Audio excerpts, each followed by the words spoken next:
Silence, silence.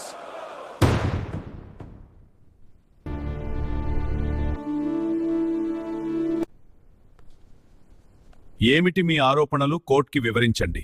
ఇతను మా streets లోకి వచ్చి బలవంత మతమార్పిడి చేస్తున్నాడు సార్. ఇతను చేస్తున్న ఆరోపణలు నిజమేనా? మీరు బలవంతముగా మతమార్పిడి చేశారా?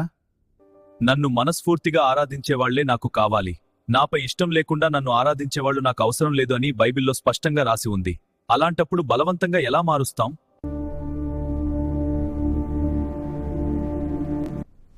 మీరు రైస్ బ్యాగులు, డబ్బులు, కానుకలు ఆశ చూపించి మా వాళ్ళని మతం మార్చారు. నేను బీదలకు సహాయం చేయాలని చెప్పాను కాబట్టే వాళ్ళు చేస్తున్నారు, మతం మార్చాలని కాదు. వాళ్ళు మతం మారేది మీరిచ్చే వాటికి ఆశపడే.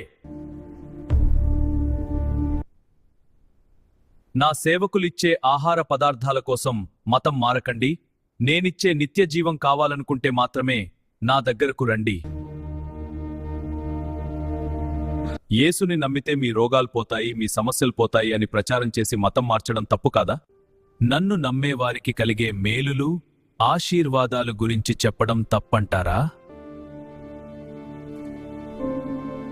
ఒక సబ్బు తయారీ కంపెనీ ఆ సబ్బు వాడడం వల్ల కలిగే లాభాల గురించి ప్రచారం చేయడం తప్పు కానప్పుడు, నన్ను నమ్మడం వల్ల కలిగే లాభాల గురించి చెప్పడం కూడా తప్పు కాదు.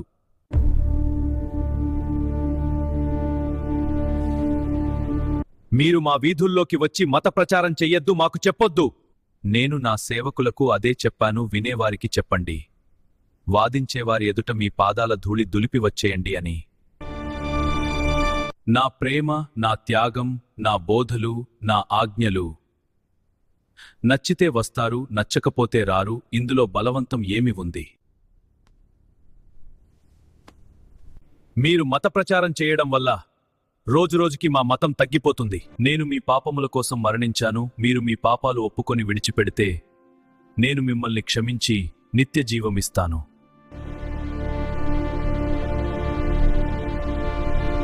ఇప్పుడు నేను మీకు సువార్త ప్రకటించా కదా, మీరు మీ మతం మార్చుకుంటారా?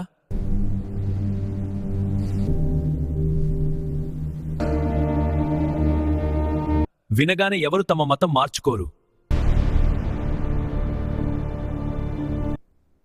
బలవంతపు మత మార్పిడి అని చెబుతున్న ఈ కేసులో సరియైన ఆధారాలు లేనందువల్ల కేసు కొట్టివేయడం జరిగింది.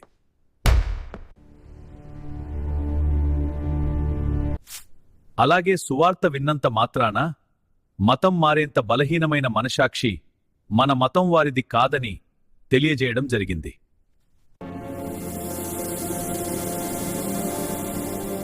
నమస్కారం ఆనరబుల్ జడ్జ్.